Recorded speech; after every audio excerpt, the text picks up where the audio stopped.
Hello everyone, my name is Geraldine de Avila from Washoe County Health District, and with me today is Kelsey, our registered dietitian with our WIC program, and Sherilyn, personal trainer with our W training facility. And we are here at Manila, Hong Kong, where we're going to be showing you how to shop for a healthier adobo, which is a Filipino favorite, right? Absolutely. Let's go. What are some of the favorite vegetables in the Filipino community? There's so many awesome vegetables in our culture that we like to use. I love snap peas. I also love eggplant, but one of my favorites is kangkong, which is a water spinach. And because the adobo doesn't have any vegetables in it, we're using that as an addition to add to our meal. There's lots of benefits in kangkong, water spinach. Kelsey, what are those? So in water spinach in particular, it's going to be a really high source of iron. And then we want to add half a plate of vegetables to our meals when we can, even meals that don't typically have a vegetable like adobo. The other health benefits of vegetables, just the few you named. With eggplant, it's really rich in something called an antioxidant, which helps protect us against cancers. And the sugar snap peas are high in fiber, helping us feel full longer. But to make a balanced meal, we also need a protein. So let's go check that out next. Let's go, Austin.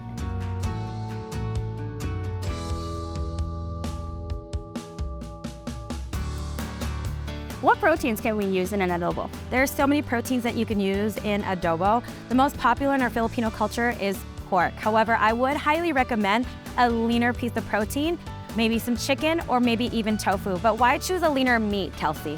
Yeah, so it's important to choose a leaner cut of meat because of fat, and that's just what lean means, is choosing a piece of meat that has less fat. We can choose a naturally lean cut of meat like pork loin, or make a piece of meat lean by removing any of the visible portions of fat, such as on a pork chop, cutting off the visible fat around the sides. With chicken, removing the skin, again cutting off any visible fat, and then a leaner cut of chicken would be a chicken breast. All right, well, now that we have our meats, let's head over to the next section. Awesome. All right, great. And with any dish, flavor is important. But how do you flavor an adobo? Listen, adobo is so simple and so delicious. There's not too many ingredients. 1, soy sauce. 2, vinegar, bay leaf, and pepper. Here's the thing, you have to read the labels.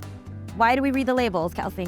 So with condiments, it's important to read labels. Condiments can be really high in salt or sodium, which can lead to high blood pressure and other heart issues. So we want to look for the condiments that have the lowest amount of salt that we can find.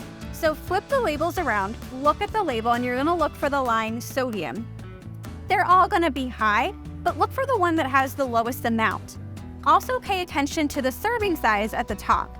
What's listed on the label is just for that one serving size. So a little bit goes a long way. We're almost done building our dish. Let's move on to the next section.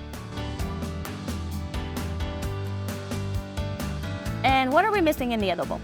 What would adobo be without rice? So rice is a staple in our Filipino culture, so we always eat rice with our meals, but moderation is key. Why is that, Kelsey?